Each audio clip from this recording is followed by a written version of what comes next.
میں اپنا تعارف بھی کروا دیتا ہوں اور جو ہے میں اس کورس کا بھی تعارف کروا دیتا ہوں. میں سمجھتا ہوں بڑا ضروری ہے کہ اس کورس کا پراپر تعارف ہو جائے کہ کورس کیسے آیا اور اس کا کیا بیک گراؤنڈ ہے. اچھا جناب, تو تقریباً آپ سب سے میرے ملتے ہیں, کیا کہتے ہیں, داخانے. کوئی بھی ایسا نہیں ہے آپ میں سے جس سے میرا داخانہ کہیں نہ ملا ہو, ٹھیک ہے. اچھا جناب, اس طرح سے تھا کہ ہمارے والد صاحب سٹی بینک میں تھے, تو ان کا کافی ٹریول رہا جب ہم چھوٹے تھے. ہمارے والد صاحب کا تو شادی یہیں ہوئی لاہور میں, اور یہیں سے ہماری فیملی نے شروع کیا. میرے دادا کی فیکٹری ہوتی تھی داروغہ والا جو علاقہ ہے اس میں ماچس کی, تو بچپن ہمارا انہیں ماچس کی فیکٹری میں اچھلتے کودتے گزرا. میرا جو پہلا اسکول تھا وہ لاہور سے ہی شروع ہوا, تو لاہور والوں سے دیکھے کیسے ہمارا اچھا مل گیا نا داخانہ. کیوں بھائی ابراہیم, تم سے بھی ملاتا ہوں, بتاتا ہوں, ٹینشن مت لو. اچھا, تو پھر یہ ہوا کہ S N F foundation school ہے, ہاں وہ لڑکیوں کا ہے, لیکن ہم اس میں کے جی میں تھے بھائی. کچھ عرصہ پہلے میں گزر رہا تھا تو مجھے ایک دم سے وہ پرانی میموریز آ گئی. تو میں نے کہا اچھا شام کا ٹائم تھا, میں نے کہا یار وہ میں جھانک کے دیکھوں کہ وہی جھولے ہیں یا نہیں.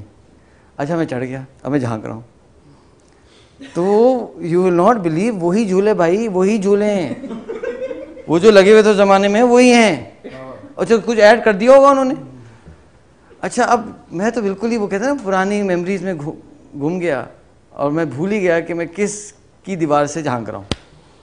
سمجھے نا, یہ تو بہت بری بات ہے نا. مولوی صاحب جو ہے نا وہ لڑکے کالج میں جھانک رہے ہیں. وہ شکر ہے کہ دن تھا, رات تھی, ورنہ تو پیٹ جاتے ہیں. خیر وہ چوکیدار آ گیا, مولوی صاحب.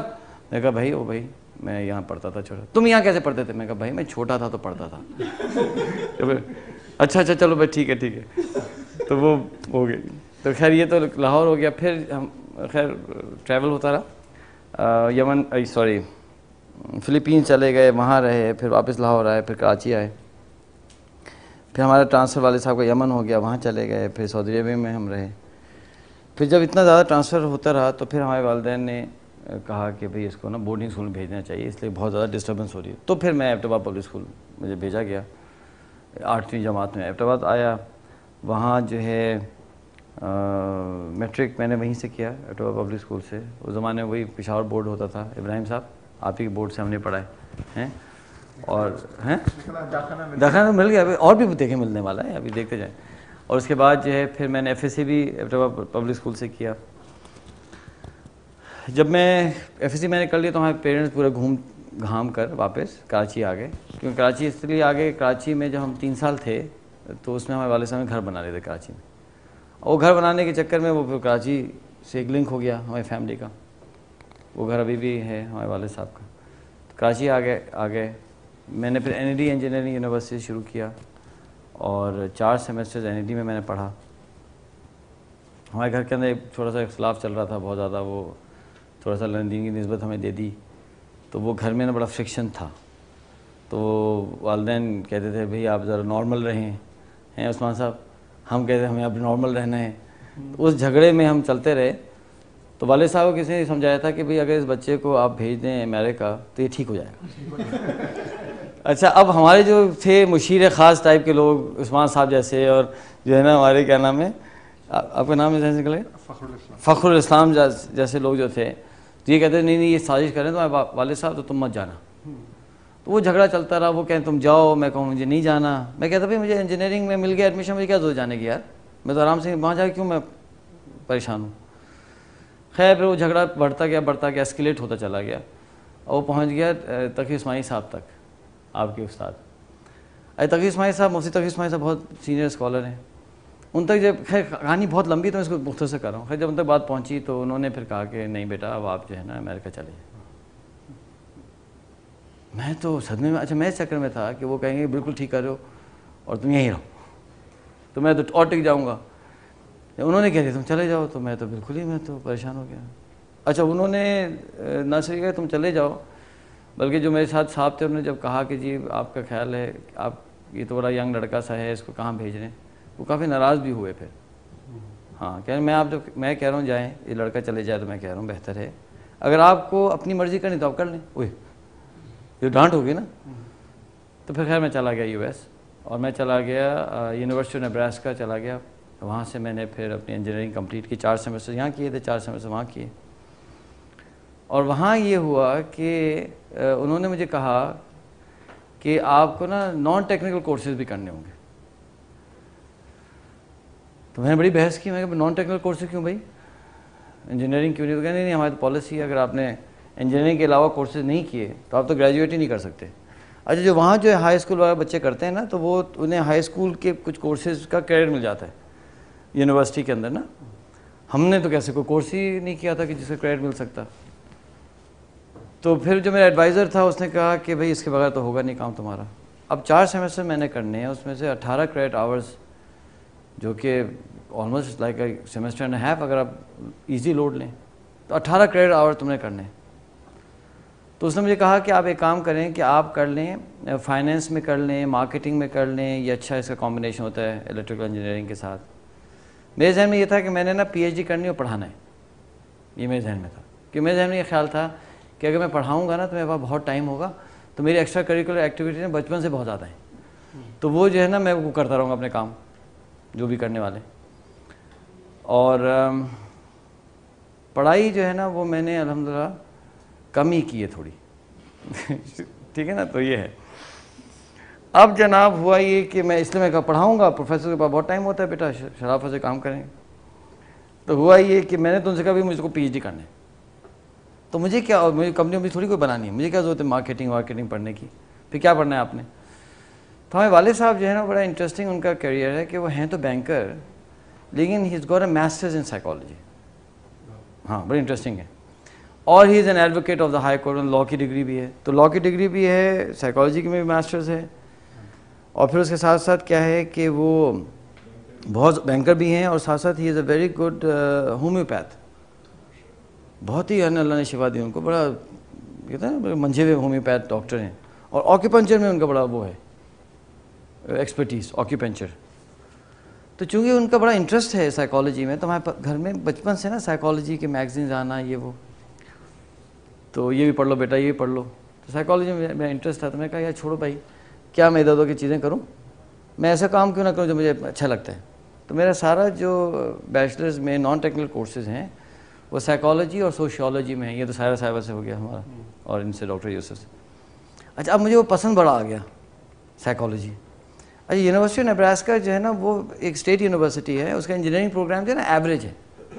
ایوریج سمجھتے ہیں آپ, جیسے مثال طور پہ رینکنگ کیا ہوگی, وہ 40ویں 45ویں رینکنگ ایوریج. لیکن جو ہمارا سائیکالوجی کا پروگرام ہے, ڈاکٹر صاحب کو پتا ہوگا, wow it's one of the top in the U S. اس زمانے میں 4 5 نمبر پہ تھا. سائیکالوجی ڈپارٹمنٹ جو ہے یونیورسٹی آف نیبراسکا کا, اسے کہتے ہیں ہارورڈ آف سائیکالوجی وغیرہ ایسا کہتے ہیں. بلکہ بہت ساری ٹیکسٹ بکس جو ہیں یو ایس کے اندر جو استعمال ہو رہی ہیں وہ یونیورسٹی آف نیبراسکا پروڈیوس کرتی ہے نا, ایسے ہے نا. ہاں بہت زیادہ ٹاپ فیکلٹی, اور تو سائیکالوجی میں وہ ہے, جیسے جان ہاپکنز میڈیسن میں مشہور ہے, اور MIT انجینئرنگ میں مشہور ہے. اسی طرح سے جو ہے اس طرح سے جو یونیورسٹی مشہور ہو جاتی ہے نا, جان ہاپکنز میں انجینئرنگ کی بھی پڑھائی ہوتی ہے. جیسے جارج ٹاؤن ہے, وہ پولیٹیکل سائنس کے لیے مشہور ہے. اب جارج ٹاؤن میں باقی سبجیکٹ بھی پڑھائے جاتے ہیں, لیکن وہ مشہور پولیٹیکل سائنس کے لیے. اسے یونیورسٹی نیبراسکا مشہور ہے سائیکالوجی کے لیے. ہمیں کیا پتا تھا, ہم تو ایسے ہی تھے نا. خیر ہم چلے گئے تو ہمیں تو بڑی زبردست ٹاپ نوچ فیکلٹی مل گئی. میں نے کہا یار یہ کر لیتے ہیں. تو میں نے سوچا کہ ڈبل میجر کر لیتا ہوں, انجینئرنگ بھی کر لیتا ہوں, میں بھی کر لیتا ہوں اور اس میں بھی. تو اس میں مجھے لگتا ہے تقریباً کوئی 1 سال اور لگتا. پھر مجھے والد صاحب کا چہرہ انور نظر آیا. میرے بیٹے ابا کو پتا چلا نا کہ ان کے پیسوں پہ میں یہ کر رہا ہوں, سائیکالوجی پڑھ رہا ہوں نا, تو وہ تو پہلی جنگ چل رہی گھر میں, وہ جنگ اور بڑھ جائے گی. تو میں پھر اپنا انڈیویجولی پڑھ لیتا ہوں. تو الحمدللہ میری اپنی لائبریری ابھی تک ہے, اور میری سائیکالوجی کا میرا انٹرسٹ ہے. ٹھیک ہے, یہ تو ہو گیا. پھر کیا ہوا, پھر یہ ہوا کہ 92 میں بوسنیا میں جنگ ہو گئی. ٹھیک ہے, تو میں تھا, میں ایک دوست تھا, اس کا نام تھا عباس. تو ہم دونوں نے سوچا کہ ہم جو ہے وہ والنٹیئر کریں بوسنیا میں. ٹھیک ہے نا. تو پھر ہم بوسنیا چلے گئے اکتوبر 92 میں, اور جولائی 93 تک ہم نے وہاں ریلیف کا کام کیا. تو اس میں جو ہے وہ اللہ کا بہت فضل ہوا کہ وہ ایک دم کیونکہ ہم نے کبھی جنگ کا تو ظاہر بات ہے آپ نے موویز میں دیکھا ہوگا یا کتابیں پڑھا ہوگا، لیکن ایک چیز ایکسپیرینس کرنا الگ چیز ہوتی ہے. تو قصہ مختصر یہ ہے، ٹائم ملے گا تو میں بیچ میں سنا بھی دوں گا تفصیل. خیر قصہ مختصر یہ کہ میں نے، اللہ نے توفیق دی، میں نے فیصلہ کیا کہ میں اب انجینئرنگ کو خیر آباد کا ہوں اور میں ریلیف کا کام کروں فل ٹائم. تو میں شکاگو چلا گیا، اور شکاگو میں ایک ادارہ تھا، اس کا نام تھا بینیولنس انٹرنیشنل فاؤنڈیشن.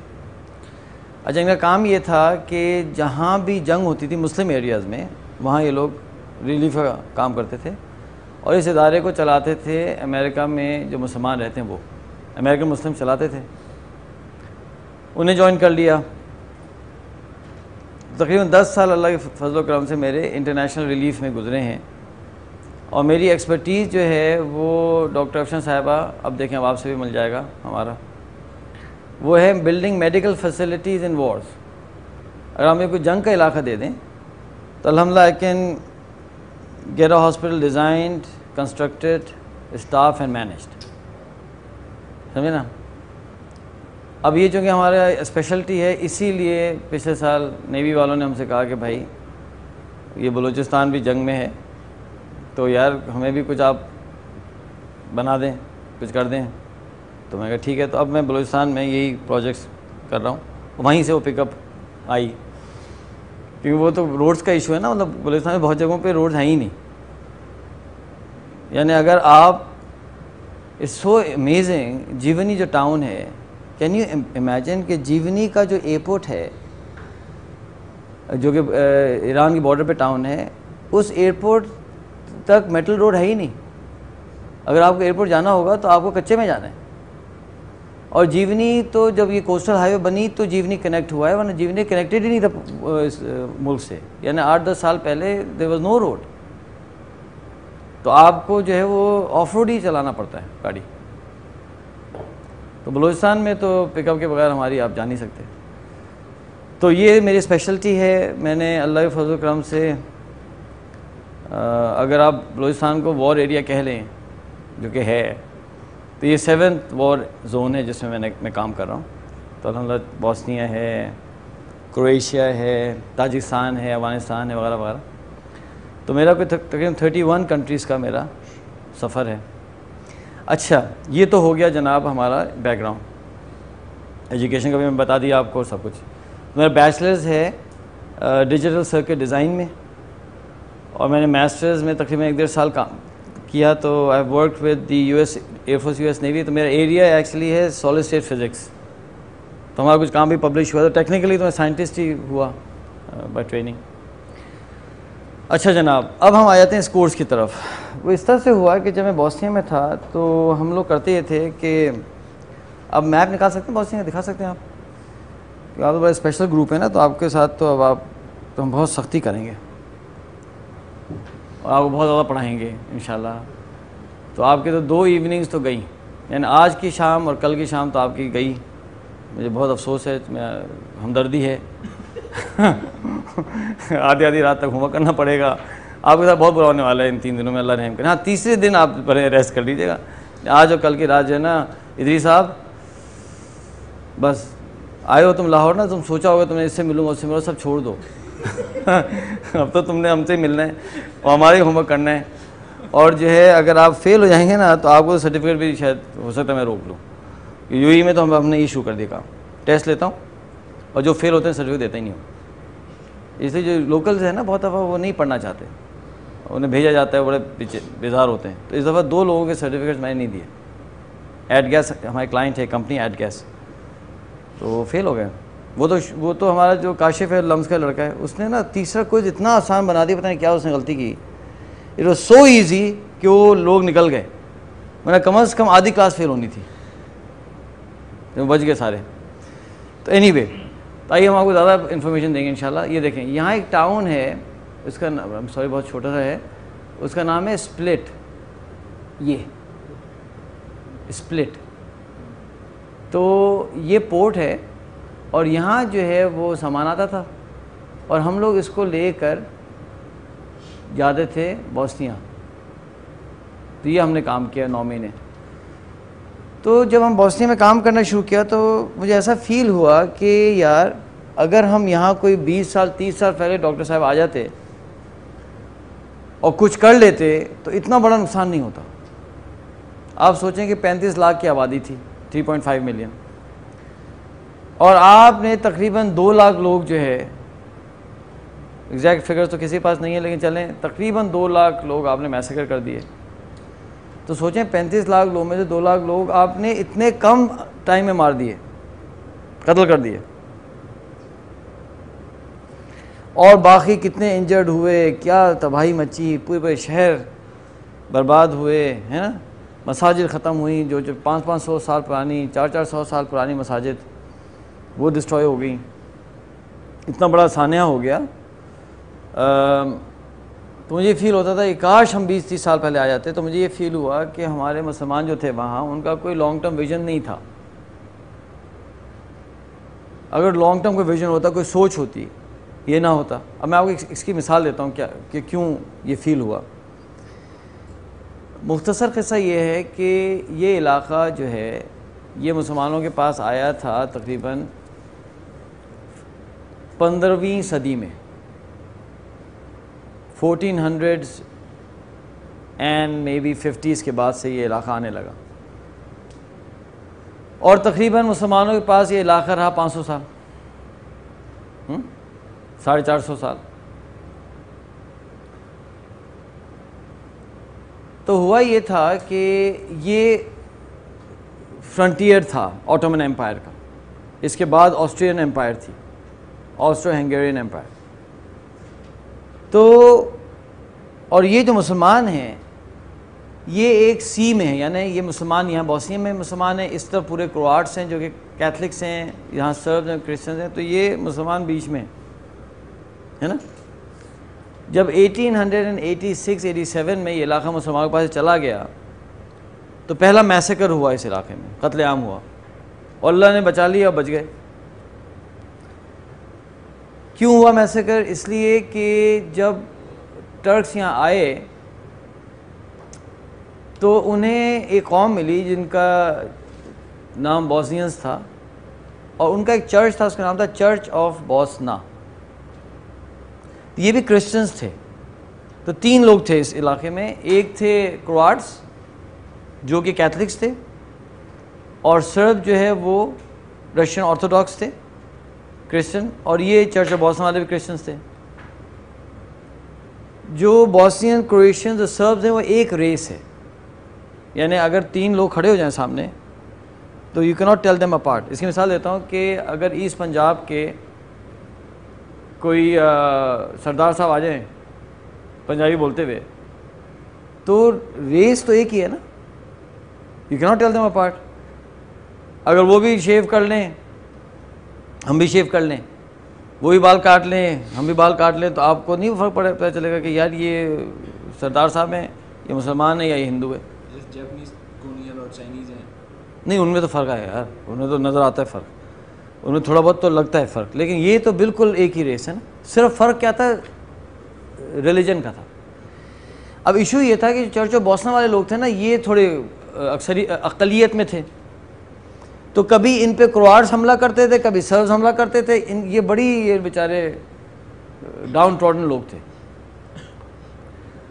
مسلمانوں کے یہاں پہنچنے سے کوئی 40-50 سال پہلے ایک سانحہ ہوا تھا جس میں کرویشنز نے اٹیک کیا اور ان کو پورا قابو کیا, اور ان کو فورسبلی کنورٹ کیا اپنے چرچ سے انٹو کیتھولسزم, کیتھلکس بنایا, اور بڑا ہے نا قتل و غارت ہوا تھا. یہ مسلمانوں کے پہنچنے سے کوئی 40-50 سال پہلے ہوا تھا. پھر آٹومنز پہنچے. جب آٹومنز پہنچے تو انہوں نے دیکھا کہ ایک قوم ایسی رہتی ہے جو بہت ہی زیادہ ڈاؤن ٹروڈن ہے. اب وہ لوگ بھی سمجھدار تھے, انہوں نے کیا کیا کہ ان کے اوپر ذرا شفقت سے ہاتھ رکھا. اس کا نتیجہ کیا ہوا؟ ہوا یہ کہ وہ مسلمان ہو گئے, ہونے لگے. جیسے مسلمان ہوتے جائیں تو جو فاتح قوم ہے اس کے لیول پہ آ جائیں. اب میری بات سمجھ پا رہے ہیں؟ یعنی ایک شخص جو بالکل کہتے ہیں نا کہ مظلوم ہو, کوئی حقوق نہ ہو, اور ایک دم سے وہ فاتح کے لیول پہ آ گیا بھائی. اب اس کی شادی بھی ہو رہی ہے کانکرر سے, اس کے جو ہے وہ ایک لیول ہو رہا ہے. تو چند سالوں کے اندر پوری کی پوری قوم تقریباً 90% جو بوسنین چرچ کے لوگ تھے وہ مسلمان ہو گئے. اب جب یہ مسلمان ہوئے تو ٹرکس کو تو بڑا اچھی سپورٹ مل گئی لوکلس کی. پھر بوسنینس نے ہیلپ کی ٹرکس کو اسٹیبلش ہونے میں ان دا بیلکنس. اچھا ٹرکس نے کیا کیا کہ ان کے لوگوں کو اٹھایا, انہیں بہترین علماء بنایا, انہیں جنرلز بنایا. تو ان 500 سال کے اندر بوسنیا نے آٹومن امپائر کو بہترین جنرلز دیے, بہترین جو ہے وہ علماء دیے. اور یہ جو کروآٹس اور سربز ہیں وہ کیا کہتے ہیں؟ وہ کہتے ہیں کہ تم لوگ غدار ہو, تم لوگ ہماری قوم کے تھے نا, اور تم نے غداری کی, تم نے ان لوگوں کا ریلیجن لیا, اور تمہاری وجہ سے نا یہ 500 سال ہمارے سر پہ بیٹھے ہیں. اب جیسے ٹرکس چلے گئے, یعنی 1987 میں آسٹرو ہنگیرین امپائر نے حملہ کیا, ان سے علاقہ چھینا, تو یہ کیا کہتے ہیں ان کو کہ تم غدار ہو, جبکہ ہیں بیچارے وہیں کے. اب تم جاؤ ٹرکی جاؤ, تم یہاں کیا کرو, یا تو ہم تمہیں قتل کریں گے تمہیں بھیجیں گے. اب ان کا یہ سوچ ہے. اب سمجھ آ رہی کیوں یہ اتنی ان کے اندر جو وہ ہے. اچھا ٹرکس بھی جو ہے نا وہ کہتے ہیں نا کہ وہ بھی اللہ کی گائے تھے. اب وہ آخری سالوں میں انہوں نے بہت سختی کی ہے سر, یہ ٹرکس نے بھی نا کروآٹس کو اور سربس کو خوب مارا. اچھا وہ کیوں مارا؟ اس لیے انہوں نے ریزسٹ کیا. تو ان کو کس کو چھیڑیں آپ یار, آپ آٹومن امپائر کو چھیڑیں. اب آپ نے ان کو مارا, انہوں نے کہا میں تو انہوں نے اچھا صحیح ان کو سپریس کر کے رکھا. تو یہ نہیں ہے کہ وہ ٹرکس نے نہیں مارا پیٹا, انہوں نے خوب ان کی کہتے نا پٹائی کی. اب وہ ان پہ غصہ ہے ان کو ٹرکس نے. یعنی اس علاقے میں سب سے بدترین گالی پتہ ہے کیا ہے؟ ترک. اگر کسی کو گالی دینا نا وہ کہتے ترک, تم ترک ہو, جھگڑا شروع ہو جائے گا بھائی. تو کبھی ہم کو بھی کہتے ہیں ترک, جس کو تو گالی دیتے ہیں ہم کو. اگر آج آپ مجھے ترک بولیں میں تو خوش ہو جاؤں, ترک بول رہے ہیں یار. تو وہاں تو گالی تھی. بچ گئے یہ لوگ, اللہ نے بچایا. سیکنڈ ورلڈ وار ہوئی, فرسٹ ورلڈ وار ہوئی, دوسری دفعہ ہوا قتل عام, پھر بچ گئے, پھر اللہ نے بچایا. سیکنڈ ورلڈ وار میں تیسری دفعہ قتل عام ہوا, پھر بچ گئے. اب جب سیکنڈ ورلڈ وار ختم ہوئی تو یہ جو الائڈ فورسز تھی نا, انہوں نے کہا کہ یار یہ تو قتل عام ہی ہوتا رہے گا. تو انہوں نے کیا کیا کہ انہوں نے ایک ملک بنایا, آئیے دکھائیں ذرا, یوگوسلاویا اس کا نام رکھا. اور اس میں انہوں نے کیا کیا الائز نے, جیسے پاکستان میں ہوا نا کہ پنجاب, بلوچستان, سرحد, تو وہ انہوں نے کوئی 6 ریپبلکس لے کر, 6 ایریاز لے کر ایک ملک بنا دیا یوگوسلاویا. اس میں بوسنیا تھا, اس میں سربیا تھا, اس میں مونٹینیگرو تھا, اس میں یہ دیکھیں میسوڈونیا تھا, سمجھے نا, اور سربیا اور بوسنیا, مونٹینیگرو, کرویشیا اور سلووینیا, 1 2 3 4 5, اور یہ مونٹینیگرو جو ہے نا یہ چھٹا تھا. اچھا جناب, اب یہ بن گیا. اب آپ یہ سوچیں کہ جس قوم کا 3 دفعہ میسیکر ہو چکا ہے, جن کے آس پاس یہ بیٹھے ہوئے ہیں, جن کو ان سے صدیوں سے نفرت ہے, تو کیا سوچ ہونی چاہیے؟ پھر وہی غلطی کی. غلطی کیا کی کہ جب یہ ملک چلنے لگا یوگوسلاویا, اور الائز نے کیا کیا, اس کو بڑا اسٹیبل بنایا. کیونکہ ایک طرف جو ہے وہ وارسو پیک کنٹریز تھے اور ایک طرف الائڈ کنٹریز. دیکھیں نا, اس طرف ہنگری, رومانیا, بلغاریہ, یہ سارے وارسو پیکٹ کمیونسٹ کنٹریز, اور اس طرف آسٹریا اور اس طرف جرمنی, یہ سارے کے سارے کیا تھے؟ نیٹو کنٹریز تھے. انہوں نے اس کو بنایا تھا بفر بیچ میں, نیٹو والے ایک طرف اور یہ لوگ ایک طرف, تو بڑا اسٹیبل ملک بن گیا. اچھا سربز نے کیا کرنا شروع کیا, انہوں نے اپنے بچوں کو بھیجنا شروع کیا آرمی میں. جو کروآٹس ہیں نا, ان کے پاس پورا یہ ہے کوسٹ, انہوں نے اپنے بچوں کو بھیجنا شروع کیا کس میں؟ نیوی میں. تو یوگوسلاویا کی جو آرمی تھی وہ پری ڈومیننٹلی سرب ہو گئی, نیوی میجورٹی ساری کروآٹس کی ہو گئی. اچھا ہم نے کیا کیا مسلمانوں نے, انہوں نے اپنے بچوں کو بھیجنا شروع کیا, 2 کاموں میں فوکس کیا, ایجوکیشن اور بزنس. اس کا نتیجہ یہ ہوا کہ جو ہمارے مسلمان تھے, they became the best businessmen and professors, doctors, engineers, engineering firms بن گئی, اور بہت رچ ہو گئے مسلمان, پیسے والے ہو گئے. اور مجھے اس بوسنین بتاتے تھے کہ جب بھی یوگوسلاویا میں کہیں بھی کوئی بہت ایکسپینسو گاڑی نظر آتی تھی تو لوگ کہتے تھے یہ ضرور سراییوو سے ہوگی، جو کیپٹل تھا بوسنیا کا۔ 1984 کے اندر ونٹر اولمپک سراییوو میں ہوئی۔ اگر کسی شہر میں اولمپکس ہوتی ہیں تو اس کا مطلب کیا ہوتا ہے؟ وہ شہر بہت ڈیولپ ہوتا ہے تو ہوتی ہے۔ اس لیے آپ کو کبھی جو ہے نا چیچا وطنی میں اولمپکس نہیں ملیں گی، گجرانوالا نہیں کوالیفائی کر سکے گا، کراچی کوالیفائی نہیں کرے گا، ہے نا؟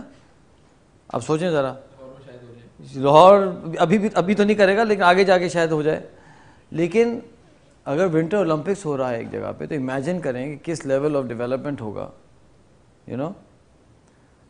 اب یہ غلطی ہوئی۔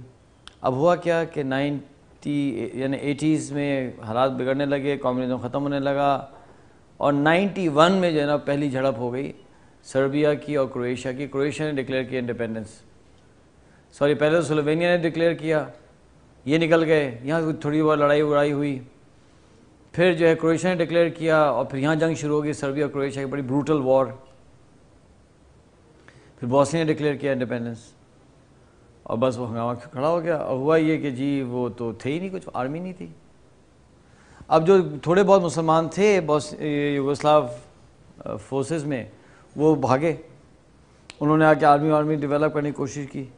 یعنی جب تک مسلمان آرگنائز ہوئے تھوڑے بہت تو 1 سال لگا، اور میکسیمم میسیکرز وہ 1 سال میں ہو چکے تھے۔ تو بھائی آپ کا ویژن ہونا چاہیے تھا، جب آپ کی ایک ہسٹری ایسی ہے، آپ کے ڈائنامکس ایسے ہیں، تو اللہ کے بندو آپ کو چاہیے تھا ایک ویژن بنتا ہے ایک مسلمانوں کا، کیوں عثمان صاحب، کہ ٹھیک ہے ہم نے ڈاکٹر بھی بننا ہے، انجینئر بھی بننا ہے، ہم نے کچھ بچے اپنے آرمی میں ڈالنے ہیں، کل خدا نہ خواستہ کچھ ہو جائے تو ہمارے پاس کوئی نہ کوئی تو ریسورسز ہوں، ویژن ہی نہیں۔ تو مجھے اتنا صدمہ ہوا نا کہ یار یہ کیا ہوا، اس سے میرا انٹرسٹ آ گیا ویژنس کے اندر۔ 1700s کے اینڈ میں ایسٹ انڈیا کمپنی نے مغلز کے سامنے کچھ کنڈیشنز شرائط رکھی، سمجھے نا، اور مغلوں نے وہ شرائط پوری کی۔ اس میں ایک شرط یہ تھی کہ کوئی بھی مغل شہزادے کو ملٹری ٹریننگ نہیں مل سکتی۔ یہ وہ زمانہ ہے جب ہر کسی کو ملٹری ٹریننگ ہوتی تھی بھائی، ہر کسی کو لڑنا آتا تھا، چاقو چلانا اور تلوار چلانا، گھڑ سواری، یہ سب جانتے تھے۔ جیسا ہمارے ٹرائبل ایریاز میں کلاشنکوف چلانا سب کو آتا ہے، اس لیے کہ ان کے پاس یہ وہ ہے، اس پارٹ آف لائف، بچیوں کو آتی ہے۔ ہمارے دوست ہیں، ان کا نام ہے قاری سیف اللہ صاحب، وہ ہیں کوئٹہ کے، اور ہوا یہ کہ جناب وہ جا رہے تھے گوادر، اور مارا سے تھوڑا، اور مارا ہے نا ایک جگہ، اور مارا سے تھوڑا پہلے گاڑی الٹ گئی، خود بے ہوش، اہلیہ بے ہوش، بچے زخمی، خود بھی زخمی۔ اب ایک بچی جو تھی نا وہ بے ہوش نہیں ہوئی، چوٹیں تو اس کو بھی لگیں بیچاری، گاڑی الٹی ہے تو چوٹیں تو لگیں گی نا بھائی۔ کوئی 14 سال کی بچی ان کی، وہ ہوش میں تھی۔ ایک جیپ رکی اور اس سے لوگ جو ہے نا لوٹنے کے لیے آئے، یہ لو بھائی یا اللہ کا خوف کرو بھائی، وہ بیچارے ساری فیملی۔ اس نے کیا کیا کہ والد صاحب کی جیب سے پسٹل نکال کر نہیں کھڑی ہوگی، مثلا ایک قدم آگے آؤ گا نا میں اڑا دوں گی، الٹے پاؤں نکل گئے وہ لوگ۔ اب آپ بتائیں کہ اب ہاں شہر کی کوئی لڑکی ہوتی نا، وہ تو پہلے اماں کو دیکھ کے رو رہی ہوتی، ابا کو دیکھ کے رو رہی ہوتی، خود ہی اس کا دل ہو رہا ہوتا، بلڈ پریشر بڑھا ہوا ہوتا، پسینے ہو رہی تھی، ہاتھ کانپ رہے ہوتے۔ 14 سال کی بچی کا تو یہ ہوتا، وہ 14 کا بچہ بھی ہوتا تو یہ ہوتا، بچی تو چھوڑنے۔ اور اس لڑکی نے اس حال میں بھی اس نے پسٹل نکال کر، اس کا مطلب کیا ہوا؟ اس کا مطلب پسٹل چلانا آتا ہوگا تو اٹھایا ہوگا نا یار، بعد میں پریکٹس کرائی ہوگی، اسے پتہ ہوگا کیسے چلانا ہے، کیسے کرنا ہے، اور انہوں نے بھی دیکھا ہوگا کہ وہ بالکل سیریس ہے۔ وہ بھی بدماش جو تھے انہوں نے دیکھ لیا یار یہ تو بالکل جلاد قسم کی لڑکی ہے تو مار بھی دے گی۔ اس زمانے میں مسلمانوں کے پاس یہ اسکلز تھیں، لیکن انہوں نے کہا کہ کوئی شہزادہ اب سے ملٹری ٹریننگ نہیں لے گا۔ 50-60 سال کے بعد کیا ہوا؟ یہ ریفرنس بڑے اچھا ہے، آپ کو مل جائے گا، یہ کتاب ہے the last Mughal, William Dalrymple, the last Mughal, ایک یہ والی کتاب ہے۔ اگر آپ نے یہ کتاب نہیں پڑھی تو ظلم کر رہے ہیں اپنے ساتھ۔ اس لیے کہ اتنی ریسرچ، ہسٹری میرا پیشن ہے، اتنی ریسرچ ہسٹری جو ہے 1857 کے اوپر نہیں آئی آج تک. 1857 میں کے اوپر نہ مسلمانوں کی طرف سے نہ گوروں کی طرف سے کوئی ہسٹری اتنی ریسرچ آئی ہی نہیں ہے جتنی آئی ہے. اور یہ جو شخص ہے ولیم ڈیلرمپل، اس نے اس کتاب کے اندر اتنا ڈیفینڈ کیا مسلمانوں کو ود ڈاکیومنٹیشن کہ ایسا لگتا ہے کہ کسی مسلمان نے لکھی ہے. عثمان صاحب اتنی میں دعا کی اللہ تعالیٰ اس کو ایمان دے دے. وہ کام جو ہم سے نہیں ہوا نا وہ اس نے کیا ہے. اس نے کیا کہ ریفرنس کے ساتھ کیا ڈیفینڈ. اس نے کہا نہیں یہ جو مسلمانوں کے خلاف ایلیگیشنز ہیں یہ غلط ہیں، کہ انہوں نے مسلمانوں نے یہ کیا، مسلمانوں نے نہیں کیا. بھائی یہ تو ایسا ہی نہیں ہوا، یہ تو سارا ویسٹرن ایلیگیشنز ہیں. تو عجیب اللہ کا نظام ہے. کبھی کبھی جب ہم سے نہیں کام ہوتا تو اللہ تعالیٰ اپنے کسی اور سے لے لیتے ہیں. اس میں آپ کو سب ریفرنسز مل جائیں گے. ہوا کیا، مغلوں نے کیا کیا، مان لی یہ کنڈیشن. 50-60 سال کے بعد ہو گئی جنگ. تو سارے کے سارے جو بغاوت کر کے جو آئے Indian soldiers East India company کے، جس میں اکثر ہندو تھے، وہ آئے کہاں، وہ سیدھا آئے دلی. اور وہ گئے کس کے پاس، بہادر شاہ ظفر کے پاس. انہوں نے کہا دیکھو بھائی ہم تو اب میوٹنی کر کے آئے ہیں. اچھا انہوں نے کیا کیا، سارے ویپن نکالے یونٹس سے، اور بہت سے یونٹس میں جو نکلے ہیں وہ اپنے برٹش کمانڈرز کو قتل کر کے نکلے. ایسٹ انڈیا کمپنی کو ہلا کے رکھ دیا نا اس میوٹنی نے، کوئی چھوڑا ہی نہیں. آپ کے سارے سولجرز ڈیفیکٹ کر گئے، آپ کے ویپنز نکل کے چلے گئے، آپ کے بندوں کو انہوں نے مار دیا. اور یہ سیدھا ویپنز کے ساتھ پہنچے بہادر شاہ ظفر کے پاس اور کہا دیکھو بھائی آپ ہمارے ہیں کنگ. اور سوچیں وہ سولجرز میجورٹی ہندو ہیں. انہوں نے کہا کہ آپ ہمارے بادشاہ ہیں، آپ جیسے آپ کہیں گے نا ویسے ہم چلیں گے، ہمیں لیڈ کریں ان کے خلاف. اور جو بقیہ بچ گئے ہیں، کچھ یونٹ بچ گئے تھے، کچھ سائٹ وائٹ پہ پنجاب میں جو لوگ بچ گئے تھے، بھائی چند ہیں ان کو اڑا دو، انڈیا آزاد ہے. تو بادشاہ ظفر تو ظاہر عمر رسیدہ تھے. انہوں نے اپنے لڑکوں کا چلو کرو، لیڈ کرو. مرزا مغل ایک لڑکے کا نام تھا، اس سے دو تین لڑکے تھے. تو انہوں نے پھر کمانڈ سنبھالی. تو یہ لکھ رہا ہے کہ اگر ان لڑکوں کے پاس ملٹری ٹریننگ ہوتی آج انڈیا کی تاریخ کچھ اور ہوتی. چونکہ ملٹری ٹریننگ نہیں تھی وہ لیڈ ہی نہیں کر سکے صحیح. سارے ریسورسز ضائع ہو گئے، یہ ہو گیا وہ ہو گیا. اس نے کہا کوشش بہت کی ان لڑکوں نے. یہ کہا جاتا ہے کہ بہادر ظفر کے سب لڑکے شرابی تھے اور ایسے تھے اور کسی کام نہیں تھے، کہا جاتا ہے نا، ایسا تھا نہیں. اس نے کہا نہیں، سارے نے ایسے نہیں تھے. کم از کم 2 لڑکے ایسے تھے کہ جو بہت زیادہ محنت انہوں نے کی، بڑا دم لگایا. وہ اس لیے نہیں ہارے کہ انہوں نے محنت نہیں کی، وہ اس لیے ہار گئے کہ ان کے پاس ٹریننگ ہی نہیں تھی. بھئی ایک چیز ٹریننگ، مثال طور پہ آپ مجھے فٹ بال کھیلنے بھیج دیں، میں نے فٹ بال نہ کھیلوں زندگی بھر، کھیل سکتا ہوں میں، وہ بھی کسی کوئی انٹرنیشنل ٹیم کے ساتھ. ہاں بال کو ماروں گا ککس ضرور، لیکن جیت نہیں سکتا میں، کیوں؟ ہم نے ٹریننگ نہیں کیا. جس کے پاس ٹریننگ دی نہیں ہے، جس کو پتہ ہی نہیں ہے، وہ کیسے کرے گا؟ اس کا مطلب کیا ہے کہ ان کا ویژن کلیئر تھا، ہمارا نہیں تھا. ان کو شک تھا کہ کہیں ایسا نہ ہو کہ مستقبل میں کہیں یہ مغل کھڑے ہوں، اس قابل نہ چھوڑو کہ کھڑے ہو سکیں. اگر کوئی سمجھدار شخص ہوتا وہ کہتا ہے یہ کون سی کنڈیشن ہے، ہم نہیں مانتے. یا مان لیتے اور اندر اندر دیتے ٹریننگ. ضروری ہے کہ ہر چیز بتا کے کرنے والی. یار آپ اتنے زیادہ وہ رہے لوئل. بھئی آپ کے پاس اپنے فورٹس تھے، آپ کے اپنے ایریاز تھے، بہت جگہوں پہ تو مغل آزاد تھے. آپ کیا کرتے کہ آپ اپنے سیکرٹ ٹریننگ دیتے اپنے لوگوں کو. اب آپ ان کو جو ہے وہ تہخانوں میں ٹریننگ دیتے. شہزادوں کو تو ضرور دیتے. نہیں ہوا. کچھ کو بھگا دیتے ملک سے باہر، اور کہیں اور پہاڑوں وہاڑوں میں جو ہے ان کے پاس ابراہیم کے ابا دادا پردادا تھے نا، ان کے پاس بھیج دیتے. وہ اچھا ان کو ٹرین کر دیتے. 2-4 لڑکیاں بھی ان کو دے دیتے ان مغلوں کو نا. تو کم از کم کچھ تو پہاڑوں میں بیٹھے ہوتے ٹرینڈ. ویژن ہوتا تو ہوتا، ویژن تو تھا ہی نہیں. خیر بہت میں صدمے میں رہا. خیر جب میں واپس US آیا، ایک تو یہ ہوا میں نے فیصلہ کیا کہ بھائی اب تو میں ریلیف کا کام کروں گا. انجینئر تو بہت ہیں مسلمانوں کے پاس. ہمارے پاس نہ ڈاکٹرز کی کمی نہ انجینئرز کی کمی ہے. کیوں ڈاکٹر صاحب ایسا ہی ہے نا؟ ڈاکٹرز کی کمی ہے نہیں ہے.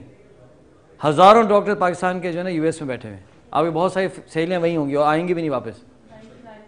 ہاں 99% وہاں جا رہے ہیں سارے یار. اور وہاں کام کر رہے ہیں, وہاں انڈر سروڈ ایریاز میں کام کر رہے ہیں, یعنی اس جگہ پہ جہاں گورا ڈاکٹر کام کرنے کے تیار نہیں ہے, ہمارا ڈاکٹر کام کرتا ہے. کیوں؟ گرین کارڈ کے لیے, سٹیزن شپ کے لیے. تو گاؤں میں ڈاکٹرز بیٹھے ہیں یو ایس کے, پاکستانی, ایسے ایسے ٹاؤن میں. آپ بولتے ہیں یار یہاں کہاں سے پہنچ گئے یار. میں سوچتا تھا یہ کہاں سے یہاں آ گئے یار. میں آپ یہاں کیسے آ گئے بھائی؟ یہاں پہنچنا مصیبت ہے. بلو فیلڈ ویسٹ ورجینیا, رونوک ورجینیا, سمجھے نا, اور پتہ نہیں یار وہ ساؤتھ ڈکوٹا اور نارتھ ڈکوٹا. بھائی کہاں چلے گئے یار؟ اور وہ وہاں آئیڈاہو اور ایسے ایسی جگہوں پہ پاکستانی ڈاکٹر ملیں گے, آپ بولیں گے یار یہ کہاں سے آپ آئے ہیں؟ جی وہ تو گرین کارڈ کے انڈر سروڈ ایریاز ہیں, تو یہاں تو فورن سٹیزن شپ مل جاتی ہے, اور پوری زندگی وہاں بیٹھے رہیں گے, اور پوری زندگی ان کے ضعیف لوگوں کی خدمت کرتے رہیں گے, اور ہمارے لوگ جو ہے وہ تڑپ کے مر جائیں گے, ان کو پوچھنے والا نہیں. ابھی ہم نے میڈیکل اسیسمنٹ کیا کہاں, گوادر کا, پتہ ہے آپ کو, you will not believe this. Gwadar Gionee کا جو انکیچمنٹ ایریا ہے وہ تقریباً 2.25 لاکھ لوگوں کا ہے. ہم ڈاکٹر عبد الباری خان کو لے گئے تھے ابھی ریسنٹلی, انڈس ہاسپٹل والے. یہ 2.25 لاکھ جو لوگ ہیں گوادر کے اندر جو ہسپتال ہے, یہ گوادر پورے شہر کے اندر ایک بھی گائناکالوجسٹ نہیں ہے, ایک بھی اینستھیٹک یا اینستھیزیولوجسٹ نہیں ہے. تھوڑی سی بھی کمپلیکیشن ہوتی ہیں بچی لڑکیوں کی, دے ڈائی ان دا پلیس, اور بھیجنے کی کوشش کرتے ہیں کہاں؟ تربت, اور وہ ڈینجرس روڈ ہے, سمجھے نا, وہاں وہ ہنگامے چل رہے ہوتے ہیں. وہ تربت بھیجنے کی کوشش کرتے ہیں, 4 گھنٹے کی ڈرائیو ہے, 3-4 گھنٹے کی. تو اکثر لڑکیوں کا تو ٹیکسیز کے بیک سیٹ کے اوپر ڈیلیوری دیتے ہوئے بچی کا بھی اور بچے کا بھی انتقال ہے. یہ ہمارے ملک کا حال ہے. اب بولیں یار بڑی عجیب سی بات ہے, یہ ہے ریالٹی ہے, یہ تو ہم اپنی آنکھوں سے دیکھ کے آ رہے ہیں. وہ بھائی ایک ہی گائنا کالج آ کے بیٹھ جائے اپنے شوہر کے ساتھ, یار کوئی مسئلہ حل ہو جائے ہمارا. نہیں, ہمیں تو نیو یارک جانا ہے, جاؤ بھائی. تو ویژن ہی نہیں ہے نا. اگر ویژن ہمارا ہوتا تو ہم کوئی ایسی کنڈیشنز رکھتے, چلو کہ یار کوئی لوگ وہاں جاتے, وہاں کے بچوں کو جو ہم اسکالرشپ دیتے, اس علاقے کے بچوں کو اسکالرشپ دیتے, انہیں ڈاکٹرز بناتے, واپس وہاں بھیج دیتے. تو یہ ایشو نہیں, سوچا ہی نہیں کسی نے. اور ایسی ٹریجک وہ کہانی ہے نا کہ وہ میں تو بتاؤں گا نا, آپ کی رات ہی ڈسٹرب ہو جائے گی. تو کہنے میں سے ویژن. تو جب میں واپس یو ایس گیا تو میں نے کہا یار اس پہ ذرا ریسرچ کرو, یہ کیا ہے یہ ویژن, کسے کہتے ہیں. تو الحمدللہ تھوڑا سا دیکھنا شروع کیا, ریسرچ کرنی شروع کی, پھر اللہ کے فضل سے موقع مل گیا سفر کرنے کا. تو یہ جو مٹیریل آپ کے ہاتھ میں آیا ہے, یہ تقریباً کوئی 22 سال کی ایک سفر ہے جس کے نتیجے میں آیا ہے. ٹائم لینڈرز پھر کیسے سیٹ اپ ہوئی؟ 9/11 ہوا. 9/11 کے وقت جو ہے ہم ریلیف کے کام میں ایکٹیو تھے. تو 9/11 کی وجہ سے میں اور مجھ جیسے بہت سے پاکستانی ریلیف ورکرز پھنس گئے. اسے کہتے ہیں نا, نہ 3 میں نہ 13 میں. وہ کیسے پھنسے؟ ایک تو پاکستانی ہونا آپ کو پتا بہت بڑا اعزاز ہے دنیا میں, سمجھے, تو ہم تو پاکستانی پکے. دوسرا یہ ہوا کہ جی ریلیف ورکرز جو ہوتے ہیں ان کا سٹیج کیا ہوتا ہے, وارز ہوتی ہیں, سمجھے. اب ریلیف ورکر جو ہے میرے جیسے, اب وہ کیسے کسی کو سمجھائیں گے کہ بھائی میں جو ان علاقوں میں تھا, میں وہاں ریلیف کا کام کر رہا تھا اور کچھ نہیں کر رہا تھا, کیونکہ سامنے والے کو نہیں پتا نا, پاکستانی اور ان ملکوں میں رہے, اور چہرہ بھی تمہارا پتہ نہیں کس کس جیسے ملتا ہے, تو تم تو یار پتہ نہیں تم کون ہو. بھائی ہم ریلیف کا کام کرتے رہے ہیں, نہیں یار یہ تو کوئی شک لگ رہا. تو اس لیے جو ریلیف کے لوگ تھے نا سارے پاکستانی خصوصاً, انہوں نے کہا بھائی اب ایک کام کرو, آپ جو ہے نا کہتے ہیں نا کہ کوئی اور کام کرو. تو جو اکاؤنٹنٹس تھے وہ اکاؤنٹنگ میں واپس چلے گئے, ڈاکٹر تھے میڈیسن میں واپس چلے گئے, انجینئر واپس چلے گئے. ہم پھنس گئے کیونکہ ہم تو کہیں گئے تھے ہی نہیں. کہتے ہیں نا کہ میں کیا کروں گا اگر ہو گیا محبت میں ناکام, میں کیا کروں گا اگر ہو گیا محبت میں ناکام, مجھے تو اور کوئی کام بھی نہیں آتا. تو ہم کیا کریں. اچھا میں بتاؤں پڑھائی کا تو ہمیں تو بعد میں شوق بالکل ہی ختم ہو گیا تھا, اور انجینئرنگ سے تو میرا دل ہی اٹھ گیا تھا نا. مجھے بعد میں پتا چلا کہ انجینئر تو میرے لیے تھی ہی نہیں. کسی کو پہلے پتہ چل گیا نا, عادل تم تو بہت لکی آدمی ہو, ہم تو پورا رگڑا کھا کے سمجھے, تم تو پہلے سمجھ گئے. کیا کروں. تو پھر میں سوچا اللہ کی توفیق سے, میں نے کہا یار دیکھو اتنے سارے ملکوں کے سفر ہے, ایکسپیرینسز ہیں, اگر ہم یہ اپنی چوٹیں اور اپنے ایکسپیرینسز لوگوں کو دیں تو زیادہ فائدہ ہوگا. یہ سوچ کے ٹائم لینڈر سیٹ اپ کیا, اور لوگوں نے بہت مجھے کہا کہ یہ چلے گا نہیں. تو میں نے کہا دیکھو بھائی نہیں چلے گا تو کوئی بات نہیں, کوشش تو کر لیں. تو اللہ کے فضل و کرم سے چل گئی بات. پچھلے 12 سال سے ہم پڑھا رہے ہیں, ویژنس پڑھاتے ہیں, ٹائم مینجمنٹ پڑھاتے ہیں, کنسلٹنگ کرتے ہیں, کمپنی کے ساتھ کام کرتے ہیں, اور تقریباً 12 ملکوں میں ہم آپریٹ کرتے ہیں, اور کوئی تقریباً 30,000 پلس لوگ ہماری ٹریننگس کر چکے ہیں. اور ٹائم لینڈرز فیملی میں ہر طرح کے لوگ ہیں ماشاءاللہ. ہمارے فیملی میں جو ہے وہ ایئر وائس مارشل صاحب بھی ہیں, عدیل کے ماموں. ہماری ٹریننگ میں ایڈمرلز بھی ہیں, اس میں پولیٹیشنز بھی ہیں, علماء بھی, 1,000 زیادہ علماء ہیں جنہوں نے سارا اس میں کنٹریبیوٹ کیا ہے. تو میں تو بھائی طوطا ہوں, ٹھیک ہے. میری امی کہا کرتی تھیں کہ یہ میرا ڈمبیسٹ بچہ ہے, دا ڈمبیسٹ چائلڈ. دیکھیں ماں اگر یہ کہہ دے نا ڈاکٹر افشاں صاحبہ, تو اس کو تو کوئی آپ کر ہی نہیں سکتے نا چیلنج. ماں کہہ رہی ہے تو آپ سمجھ لیں میں کون ہوں. تو پھر یہ کیسے, یہ اس طرح سے کہ میں ہوں طوطا. طوطا سمجھتے ہیں آپ. ہم کرتے ہیں کہ جو ہمارے یہ بڑے بڑے علماء ہیں جو ہمارے پاس آتے رہتے ہیں, تو وہ ہمیں بتاتے جاتے ہیں بھائی یہ بولو یہ بولو, تو ہم ان کی ساری چیزیں جواب کے بولتے جاتے ہیں. تو اس میں میرا بہت ہی کم ہے, اوریجنل کنٹریبیوشن سارے ان لوگوں کا ہے. کل بھی زبردست ایک لیکچر میرا ہمارے دوست کا جو ایک بہت بڑے اسکالر سے ایسوسیٹیڈ ہیں, تو کل میں فون میں بڑے غور سے سن رہا تھا ان کی باتیں, اور بڑے مجھے سیکھنے میں مل رہا تھا. کہنے لگے ہمارے شیخ کہتے ہیں کہ جس طرح سے کنواں ہوتا ہے نا, کنواں, کبھی آپ نے دیکھا نہیں ہوگا کہ کنویں میں جا کے پانی ڈالے. تو میں سوچا, میں نے کبھی ایسا سوچا ہی, میں نے واقعی کبھی کوئی کسی کنویں میں پانی ڈالتے نہیں دیکھا کہ کنویں کا جو پانی ہوتا ہے خود نکلتا ہے نا. تو کہنے لگے کہ اوروں سے آپ کو معلومات ملتی ہے, علم جو ہے نا وہ اللہ ہی کی طرف سے آتا ہے جو انسان کے اندر سے نکلتا ہے. علم جو ہے وہ اللہ کی طرف سے آتا ہے جو اندر سے نکلتا ہے. علم اندر سے نکلتا ہے, باہر سے معلومات ملتی ہیں. میں کہا واہ یار, یہ تو بڑی گہری بات کہہ گئے ان کے مولوی صاحب. تو یہ مٹیریل آپ کے سامنے آ گیا. اچھا, پھر یہ ہوا کہ جب ہم اس کو ڈیولپ کر رہے تھے تو مجھے موقع مل رہا تھا ڈفرینٹ وار ایریاز میں جانے کا, تو ہم اس کو اپلائی بھی کر رہے تھے. تو اس میں پریکٹیکل بھی ہے, اس کے اندر کچھ تھیوری بھی ہے. تو یہ جو کورس ہے اس سے کیا فائدہ ہوگا؟ آپ آئے ہیں, ظاہر بات ہے کسی نے آپ کو ریکمینڈ کیا ہے, ہیں عمر بھائی بڑے ارمانوں کے ساتھ بھیجے گئے ہیں, سعودی عرب میں بیٹھ کے کوئی اتنا آپ کے لیے فکر مند ہے یار ماشاءاللہ, ہے نا. فون بھی آ رہا ہے, ای میل بھی آ رہی ہے, میرے دوست آنے ہیں, میرے دوست آنے ہیں نا, کہ کوئی سعودی عرب میں بیٹھ کے کوئی اتنا شور مچا رہا ہے. تو فائدہ یہ ہوگا انشاءاللہ کہ یہ تو نہیں ہوگا کہ 3 دن کے بعد آپ کا کوئی ویژن بنے گا, وہ تو نہیں ہوگا. ویژن تو آپ کے پہلے بنے ہوئے ہیں. یہ کورس آپ کو ایک فریم ورک دے دے گا, ایک پروسیس دے دے گا کہ اگر آپ کا کوئی ویژن ہے تو اس کو کیسے امپلیمنٹ کرنا ہے, کیسے اس کو لے کے چلنا ہے, آپ کو پروسیس بتا دیں. اور اگر آپ نے وہ پروسیس کیا تو آپ بہت تیزی سے کام کر لیں گے, آپ کو کم چوٹیں لگیں گی, آپ کو کم پریشانی ہوں گی, کیونکہ ایک سسٹم مل گیا. اس کی مثال ایسی ہے کہ مجھے ایک بلڈنگ بنانی ہے, تو بلڈنگ کیسے ڈیزائن ہوگی اس کے ایکسپرٹ تو آرکیٹیکٹ ہوتا ہے. اس کے بعد ایک نالج ہوتی ہے جس کے بیسس پہ آپ بلڈنگ ڈیزائن کرتے ہیں. کبھی آپ نے نہیں دیکھا ہوگا کہ اگر آپ کو بلڈنگ بنانی ہو اور آپ خود ہی جو ہے وہ پیپر لے کے بیٹھ جائیں, کچھ ڈرائنگ بنائیں اور پھوڑا لیں, شروع کریں اور فاؤنڈیشن ڈالیں اور اینٹیں لگانا شروع کر دیں. ایسا کام کرنا سمجھداری ہوگی؟ کیوں جلال؟ آپ کو اپنی فیکٹری کو یا کسی کو اپنی فیکٹری کو ایکسپینڈ کرنا ہے تو آپ ایسا کریں گے ایکسپینشن. گھر کے اندر آپ کو 2 کمرے اور بنائیں تو ایسے بنائیں گے. کرتے ہیں لوگ ایسی کوشش, لیکن یہ کوئی طریقہ نہیں ہوتا. آپ ظاہر بات ہے کسی آرکیٹیکٹ کو ہائر کریں گے جس کے پاس ایک نالج ہوگی اس کام کی.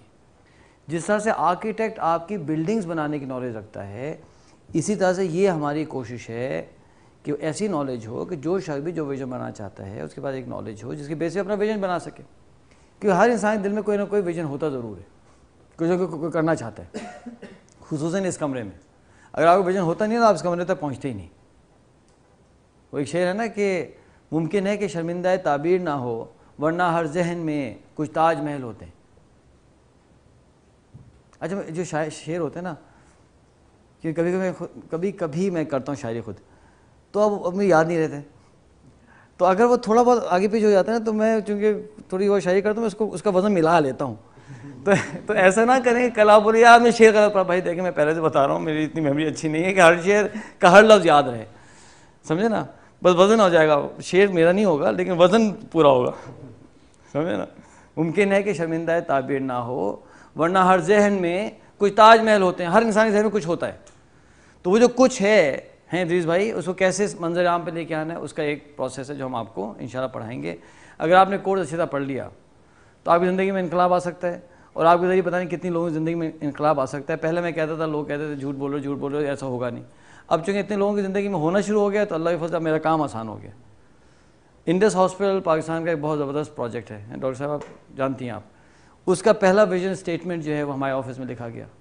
پاک قطر تکافل بہت بڑی کمپنی بن گئی، اس کا پہلا ڈاکیومنٹ ہمارے آفس میں لکھا گیا. علم فاؤنڈیشن انسٹیٹیوشن ہے، اس کا ہمارے پاس لکھا گیا. کتنے سارے اسکولز ہمارے پاس آتے ہیں. تو بہت سے پروجیکٹس تو انسیپشن سے ہمارے ساتھ چلتے ہیں، تو یہ فریم ورک ہم ان کو دیتے ہیں. بہت سے لوگوں کی زندگی میں بڑا چینج آتا ہے، اللہ کرے کہ آپ کی زندگی میں بھی آئے. تو یہ میں نے ابھی تک کیا کیا کہ ہم نے ایک دوسرے سے تعارف کر لیا، اور ماشاءاللہ اللہ کا اتنا احسان ہے، اتنا زبردست گروپ ہیں. ڈاکٹر افشاں صاحبہ بہت کم ہوتا ہے کہ ہماری ٹریننگ میں اس طرح کا زبردست گروپ آ جائے. پیپل ود ایئرز اور ایکسپیرینس آف ڈوئنگ تھنگز، اور کام ہے اور ویژن ہے، ایک دل میں آگ لگی ہوئی ہے کچھ کرنے کی. تو تعارفات ہو گئے. اس کے بعد میں نے اپنا تھوڑا بیک گراؤنڈ بتا دیا، اور پھر میں نے آپ کو یہ بتایا کہ کورس کیسے ڈیولپ ہوا ہے. ٹھیک ہے، اور اس کے ایکسپیکٹیشنز کیا ہے کہ ایک فریم ورک، ایک پروسیس مل جائے جس سے اگر آپ چاہیں تو آپ کر سکتے ہیں کام. شارق صاحب ایک کام کرنا چاہ رہے ہیں، آپ چاہیں گے تو آپ کر لیں گے. جلال صاحب کمپنی چلا رہے ہیں، آپ اس کو استعمال کر سکتے ہیں. علی صاحب کو ویژن بنا سکتے ہیں. ماشاءاللہ سے اویس صاحب انوالوڈ ہیں ایک کام کے اندر، اس کو آپ بہتر کر سکتے ہیں. ابتدا ہے، یہ لوگ کام کر سکتے ہیں. ٹھیک ہے نا. تو کیا یہاں تک میں اپنی بات سمجھا پا رہا ہوں کہ کیا آبجیکٹیوز ہیں اور کیا اس کا وہ ہے. اب جو ہے کچھ گراؤنڈ رولز ہیں جو ہم آپ کے سامنے رکھیں گے، اور ہم نے آپ کو بھیجا بھی تھا کہ ان کو پڑھ کے آئیے گا. اب تھوڑا سا میں آپ کے سامنے اس کو ریفریش کر دیتا ہوں. ٹائمنگز کا آپ نے پڑھ لیا کہ یہ جو اسکیجول ہے اس کو ہم فالو کریں گے. اور کیوں فالو کریں گے؟ وہ اس لیے فالو کریں گے کہ جیسے بریک ہوئی ختم 10 بجے، اگر آپ 2-4 منٹ لیٹ ہو گئے تو میں بہت زیادہ اذیت میں آ جاتا ہوں. کیسے کہ جو لوگ نہیں ہیں میں وہ بات کہہ دوں گا تو ان کا مس ہو جائے گا. وہ اتنے ارمان کے ساتھ آئے، ان کو بھیجا گیا ہے، ان کو فائدہ نہیں ہوگا. اور شیطان تو چاہتا ہی ہے، اعوذ باللہ من الشیطان الرجیم. اچھا، اگر ان کا انتظار کروں تو جو لوگ آ چکے ہیں ان کے ساتھ ظلم ہے، کیونکہ یہ خیانت ہے، کیونکہ ان کا وقت امانت ہے نا. کیوں مولوی صاحب؟ یہ جتنے لوگ ہیں ان کا وقت میرے پاس امانت ہے. اگر میں نے ان کا وقت ضائع کیا تو خیانت ہوگی نہیں ہوگی؟ اچھا دیکھیں، میں ایسے بول رہا ہوں، آپ اگر نہیں ہوگی تو ہمیں بتا دیجیے گا. آپ ایسا نہیں کہ میرے سے پریشر میں آ کے کوئی غلط فتویٰ دیں گے، ایسا نہیں کریں گے نا آپ. بھئی اگر میں نے ان کا وقت ضائع کیا تو خیانت ہوگی بس. تو اب دیکھیں، اب میں اس اذیت میں آ جاتا ہوں، تو اس لیے میں تو شروع کر دیتا ہوں. اور میں بڑا دکھ ہو رہا ہوتا ہے یار اس بندے کا مس ہو گیا، اس بندے کا مس ہوا. تو اس لیے آپ اپنے ٹیچر کو اذیت نہ دیں. کسی مسلمان کو تکلیف دینا اچھی بات نہیں ہوتی، خصوصاً اگر آپ کا استاد ہو. تو اللہ کے لیے آپ نہ کریں، آپ ٹائم پہ آ جائیں. ٹھیک ہے. آپ مجھے کہیں گے نا سنا بھائی یہ 15 منٹ کم ہے، 5 منٹ بڑھا دیں، میں بڑھا دوں گا. مجھے کوئی ٹینشن نہیں ہے، میں اس کو بڑھا دوں گا. لیکن یہ کہ جو ہم نے طے کیا ہے وہ ہم نے پورا کرنا ہے. ٹھیک ہے. اچھا، ہمارے پاس ایک پالیسی ہے کہ اگر آپ لیٹ ہو گئے، انسان ہیں ہم سب، تو ہم آپ سے جو ہے وہ 50 روپے فی منٹ لیں گے، اور اس کو ہم جو ہے کسی کہتے ہیں کسی چیریٹیبل کاز میں دے دیں گے. اس پیسے کو ہم اپنے پاس نہیں رکھیں گے. کہ مولوی صاحب ٹھیک ہے نا، اپنے پاس نہیں رکھیں گے، ہم دے دیں گے ہم. ٹھیک ہے. اور اس کے لیے آپ لوگ سب خوشی خوشی تیار ہو جائیں. اگر آپ خوشی خوشی تیار ہو گئے تو یہ اچھا. ایک گروپ نے کہا نہیں، ہم اگر کوئی اور آلٹرنیٹیو بتائیں. ایک ہوا تھا سوزوکی میں ہوئی تھی بحث، میں دیکھیں اور آلٹرنیٹیو میں بتاتا ہوں کیا ہے. ایک تو یہ کہ اگر آپ 1 منٹ بھی لیٹ ہوں، ایک صاحب کو اعتراض تھا کہ نہیں میں نہیں کرنا چاہتا یہ. اچھا، مسئلہ ہے کہ اگر اس کو اعتراض ہو تو مولوی صاحب بتائیں گے آپ کو، تو پھر ان سے پیسے نہیں لے سکتا میں لیٹ ہونے کے. اس کو خوشی دینا ہے، اور وہ خوشی دینا نہیں چاہتا، میں تو لے نہیں سکتا. اب ان کو تو میں نے نہیں بتایا کہ یہ مسئلہ ہے، لیکن مجھے تو پتا تھا کہ یہ ہے. تو میں کہا چاہتا کہ ایک کام کریں. آلٹرنیٹیوز کیا ہیں؟ میں کہا ایک آلٹرنیٹیو یہ ہے کہ اگر آپ 1 منٹ بھی لیٹ ہوں تو میں آپ کمرے میں نہیں گھسنے دوں، لاک کر دوں دروازہ، اور آپ اگلی بریک کے بعد آئیں، کیونکہ آپ لیٹ آئیں گے تو ہم ڈسٹرب ہوں گے. دوسرا آلٹرنیٹیو یہ ہے کہ آپ کو سرٹیفکیٹ ہی نہ دوں. اور تیسرا آلٹرنیٹیو یہ ہے کہ آپ خوشی خوشی 50 روپے فی منٹ دے دیں. تو میں ان سے کہا کہ ایسے بتائیں کتنے لوگ اس کے لیے تیار ہیں. ایسے پبلک تو بہت سمجھدار ہے نا، سمجھ نہیں تیسرا والا صحیح ہے. اچھا، وہ انہوں نے پھر بھی ہاتھ نہیں کھڑا کیا. پھر میں ان سے کہا کہ کام کر لیں کہ اگر آپ ہاتھ نہیں کھڑا کرنا چاہ رہے تو کوئی نہ کوئی تو رول لگانا پڑے گا. تو آپ کورس چھوڑ دیں. اچھا وہ کورس بھی نہیں چھوڑنا چاہ رہے تو پھر الٹیمیٹلی وہ ان کو ہم نے منا ہی لیا اور پھر مان بھی گئے وہ خوشی خوشی. تو کیا یہ صحیح ہے ہم کلیکٹ کر لیں 50 روپیز؟ کیا خیر ابراہیم صاحب ٹھیک ہے نا؟ اچھا ایک صاحب نے مجھے کہا کہ نہیں ہم تو لیٹ ہی نہیں ہوں گے تو آپ کیوں کلیکٹ کر رہے ہیں، اس طرح کوئی بات کی. تو میں نے کہا جب آپ لیٹ ہی نہیں ہوں گے تو آپ کو دینا ہی نہیں پڑے گا، آپ ٹینشن کیوں لے رہے ہیں، یہ تو ان کے لیے لیٹ ہوگا. آپ بات سمجھ رہے ہیں؟ اچھا اب مجھے بتائیں کہ ہم کس کاز کو دیں کلیکشن. اچھا ایک کبھی ہمارے پاس زیرو کلیکشن بھی ہوتی ہے. اب فیض ہے نا پورا نام کیا آپ کا؟ خالد بھائی زیرو کلیکشن بھی ہوتی ہے. اتنے پکے ہوتے ہیں ہمارے لوگ کہ 1 منٹ بھی کوئی لیٹ نہیں ہوتا. اور ایک دفعہ تقریباً کوئی 34,000 روپے بھی ہوئے کلیکٹ، 34,000 روپیز جمع ہوئے، ایسا بھی ہوا ہے. خیر وہ تو فلڈز آئے ہوئے تھے پاکستان میں، تو فلڈز کے لیے تھے وہ. تو بتائیں کہ کس ادارے کو دیں ہم؟ شوق خانم. اچھا ٹھیک ہے تو آپ وہاں پہنچا دیں گی پیسے؟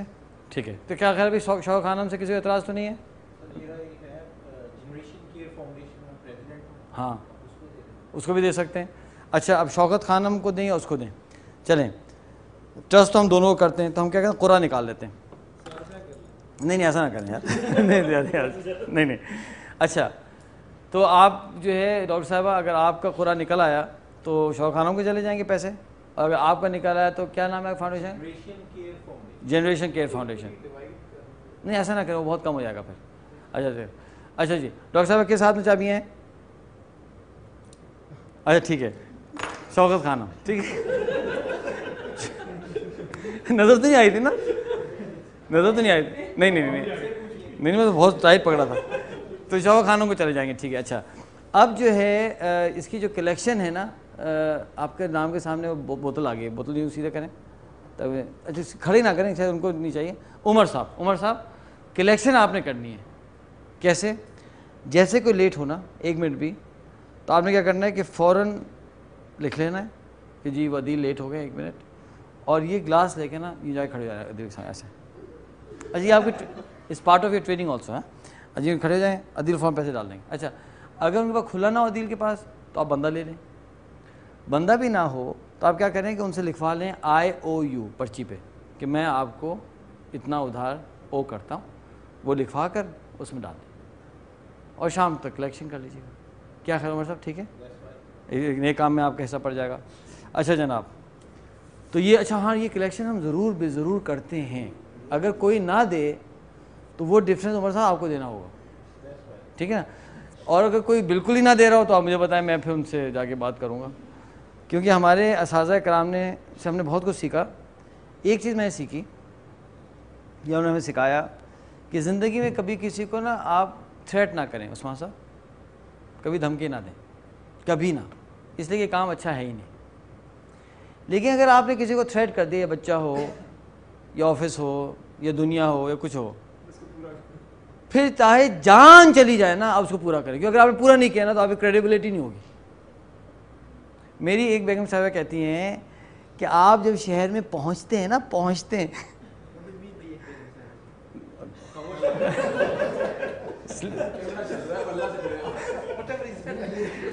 چلے سلپ آف دا ٹنگ کہہ لیں یار. میری بیگم صاحبہ کہتی ہیں، اب اتنا بھی احتیاط نہیں کر پاتا آدمی.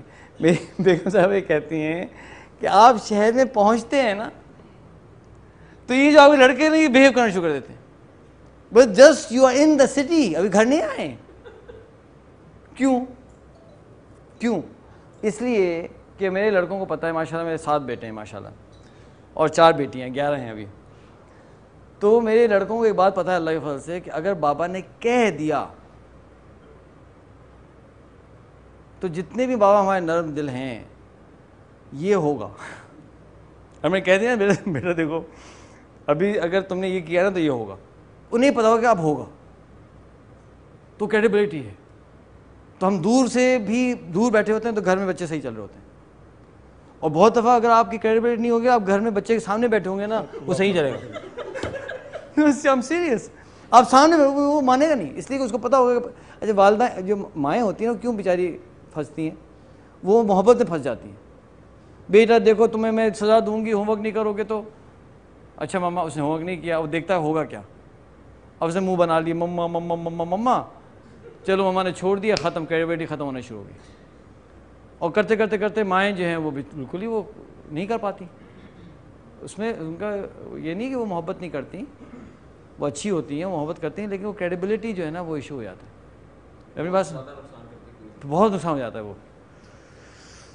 اللہ تعالیٰ عافیت کرے ہم سب کے لیے. خیر اینی وے, تو میں آپ کو یہ کہنا چاہ رہا تھا کہ کلیکشن تو ہوگی تو آپ اس ٹینشن میں نہ ہو, وہ تو ہم کریں گے کلیکٹ, ٹھیک ہے.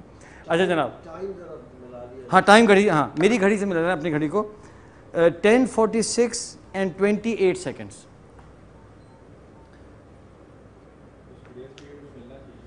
$10:46 and 36 seconds. اگر آپ کی گھڑی کے اندر سیکنڈز نہیں ہیں تو اس گھڑی کو بدل دیں. اس گھڑی کے خلاف میں نہیں ہوں, لیکن وہ گھڑی جو ہے نا وہ اس زمانے میں آپ کا ساتھ نہیں دے سکے گی, بہت تنگ کرے گی. اب تو سیکنڈز کا ملی سیکنڈ میں لوگ چل رہے ہیں نا. 10:46 and 55 seconds. یا 10:46 and 59 seconds. پہلے تو ہم سنتے تھے جی جرمنی میں بڑی گھڑیوں کی سے ٹرینیں چلتی ہیں اور فلانا ہوتا ہے. اب جو لوگ دبئی جاتے آتے رہتے ہیں, آپ کو خوشی ہوگی کہ دبئی کی میٹرو بھی منٹس پہ چلتی ہے. وہ لکھا ہوتا ہے کہ 4 منٹ میں آئے گی, تو 4 منٹ میں ہی آتی ہے. 6 منٹ میں نکلے گی, 6 منٹ میں نکل جاتی ہے, ماشاء اللہ سے ماشاء اللہ سے. اور وہاں تو کسی سے فریاد ہی نہیں کر سکتے, تو ڈرائیور ہی نہیں کوئی. اب کس کے سامنے چیخیں گے چلائیں گے, ڈرائیور لیس ٹرین, وہ نکل جائے گی. تو وہی میں دیکھتا ہوں ایسے لوگ گھس رہے ہوتے ہیں ٹائم سے, ایسے ٹائم نکل رہے ہوتے ہیں سب, وہ ٹرین ٹائم پہ ماشاء اللہ چلتی ہے ماشاء اللہ. اینی وے, اچھا جناب, ٹائمنگ کا ہو گیا. Mobile phone and cell phones. دیکھیے موبائل فونس کا ایشو یہ ہے کہ یہ بہت زبردست ایک چیز ہے. اب دیکھیں, ابھی صبح میں نے, میرے والدین گئے ہوئے ہیں میری بہن سے ملنے US, تو میں کوشش کرتا ہوں کہ ورک شاپ سے پہلے کوشش کرتا ہوں کہ انہیں کال کر کے انہیں دعا لے لوں. اب کتنی زبردست میرے پاس ڈیوائس ہے کہ وہ US میں بیٹھے ہوئے ہیں, اور میں نے ورک شاپ سے پہلے کال کر کے ابا جان سے دعا کی درخواست کی. اب یہ فون نہ ہوتا کتنا مشکل ہوتا. تو یہ تو بہت اچھی چیزیں ہیں. اور میرا بیچلر بھی ڈیجیٹل سرکٹ ڈیزائن میں ہے, تو میرے قبیلے کے لوگوں نے آپ کو یہ دیا ہے تحفہ, یعنی ہم ہی نے دیا آپ کو تحفہ. لیکن اس ٹریننگ کے اندر موبائل فونز کی قطعاً اجازت نہیں ہے, یہ میں پوری تجویز سے کہہ رہا ہوں. اس کی وجہ کیا ہے؟ اس کی وجہ یہ ہے کہ جیسا آپ ابھی تک سمجھ چکے ہیں, بہت نرم دل ہوں, اور میری جب بیگم بیٹھی ہوتی ہے نا, تو میں ان سے سب کے سامنے پوچھتا ہوں کہ میں نرم دل ہوں, تو کہتی ہیں جی, بتاتی ہیں ہاں بھی ہوں. لیکن چکر یہ ہوا کہ ہمارے پاس ہماری ٹریننگ میں لوگ سفر کر کے آتے ہیں, بہت دفعہ انٹرنیشنلی آتے ہیں. جیسے اس ٹریننگ میں ایٹ آباد سے بھی آئے ہیں, اس ٹریننگ میں لوگ اسلام آباد سے بھی آئے ہیں, ہے نا, اور فیصل آباد سے بھی آئے ہیں. ایسے ہی ہے نا عمر صاحب؟ اچھا یہ تو ابھی انٹرنیشنلی نہیں ہے, لیکن لوگ انٹرنیشنلی بھی آتے ہیں. انگلینڈ سے آئیں گے, US سے آئیں گے, پتہ نہیں کہاں کہاں سے آتے ہیں. اب آپ سوچئے کہ وہ تو بیچارہ آیا ہوا ہے بڑے ارمانوں کے ساتھ, اور آپ کا فون بج گیا, تو وہ آپ کو کچھ نہیں کہے گا, وہ میری جان پہ آ جائے گا وہ شخص. شروع میں مجھے اتنی ڈانٹ پٹی ہے شروع میں.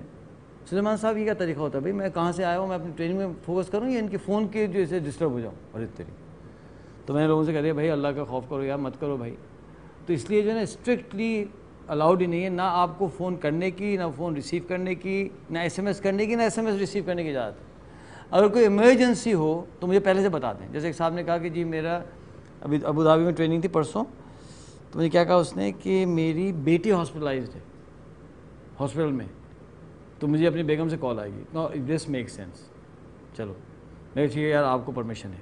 اس طرح سے نیوی کے لوگ آئے, تو ایڈمرل صاحب نے, ایک ایڈمرل ہیں, انہوں نے مجھ سے کہا کہ یار یہ بندہ کیسے تم 3 دن, میں کہا سر 3 دن فون کے بغیر کیسے ہوگا. کہنے لگے, انہوں نے مجھ سے کہا کہ بھائی یہ سر کریک میں ہمارے آفیسر بیٹھے ہوئے ہیں, آرمی بیٹھی ہوئی ہے, وہ ڈسپیوٹیڈ ایریا ہے, سامنے انڈینز بیٹھے ہوئے ہیں, پیچھے ہم لوگ بیٹھے ہوئے ہیں, یہ ان کے کمانڈر ہیں, سمجھے نا. یار تم کیسے اس کو بند کراؤ گے فون, یار مجھے تو یہ بندے کا ایکسیس چاہیے. تو میں نے ان سے کہا سر ایک کام کریں نا کہ آپ کو بجٹ دیتا ہوں 4 کالز ان اے ڈے. سر آپ 4 کال لے سکتے ہیں پر ڈے, اس سے زیادہ نہیں. کہ جو ٹھیک ہے. تو ماشاء وہ 4 سے زیادہ واقعی نہیں ہوئی کال, یعنی ان کو ان کے ایڈمرل صاحب نے واقعی اس بجٹ کے اندر ہی رہے. ایک دو دفعہ ہی ہوا کہ وہ بیچارے اٹھے.